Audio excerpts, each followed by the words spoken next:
Olá, meus amados. Eu gostaria de recapitular com vocês a lição da Escola Sabatina desta semana, que tem por título Jesus, o sacerdote fiel. E dizer que, em primeiro lugar, quando Deus criou a humanidade, Ele gostaria de manter com a humanidade uma viva comunhão, tendo Adão como seu sacerdote, representando-o, através de sua imagem e semelhança, diante dos homens. E Adão agora deveria representar os homens diante de Deus. Mas em função do pecado, esta comunicação ficou complicada, ficou mais difícil, mas nem mesmo assim Deus desistiu do seu propósito. A Bíblia nos diz que Deus chamou Abraão para que através dele ele pudesse abençoar toda a humanidade, fazendo de Abraão uma grande nação, estabelecendo a sua descendência em uma terra, dando a eles os seus mandamentos, a fim de que, conforme diz Êxodo 19, verso 6, a nação de Israel fosse uma nação de sacerdotes, porque Deus desejava que aquela nação o representasse diante da humanidade e também a humanidade diante dele.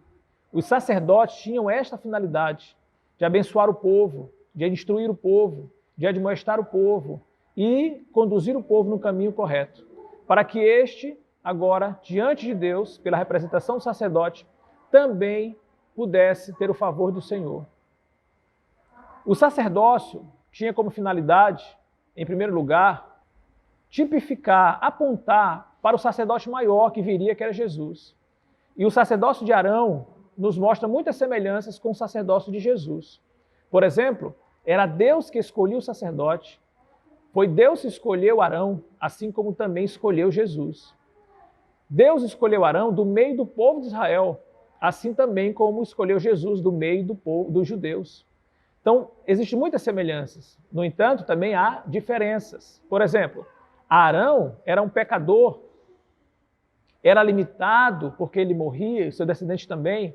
Jesus, no entanto, não era sacerdote segundo a ordem de Arão, mas segundo a ordem de Melquisedeque.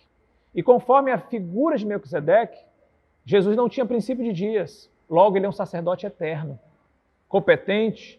Hebreus capítulo 7, verso 25 diz que ele vive para interceder por nós. O seu sacerdócio não é através de sangue de animais, mas através do seu próprio sangue. Através do seu próprio sangue, ele nos representa diante de Deus. E o seu sacerdócio é sem pecado. E ele tem um sacerdócio eterno.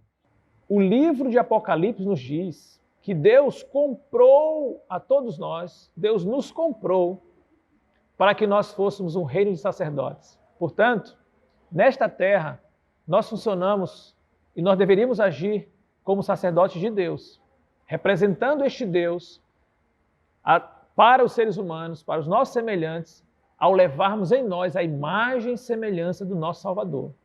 Abençoar essas pessoas por meio do nosso procedimento e encaminhá-las ao Senhor por meio do nosso agir. Portanto, que Deus te abençoe. Continue confiando no nosso fiel e maravilhoso sumo sacerdote que está lá no céu por nós. E desempenhemos neste mundo o papel de sacerdote ao representar o nosso Deus diante dos homens e encaminhar estes homens aos pés do Senhor por meio do nosso testemunho. E eu gostaria de deixar para vocês uma pergunta, para que vocês, ao estudar essa lição, durante a semana, buscassem a resposta para ela. A pergunta é: nós somos a imagem e semelhança de Deus para os homens, e somos aqueles que levarão os homens diante do Senhor. De que maneira nós poderíamos demonstrar, refletir mais eficazmente a imagem de Deus para os nossos semelhantes? Pense nisso e busque essa resposta durante toda essa semana.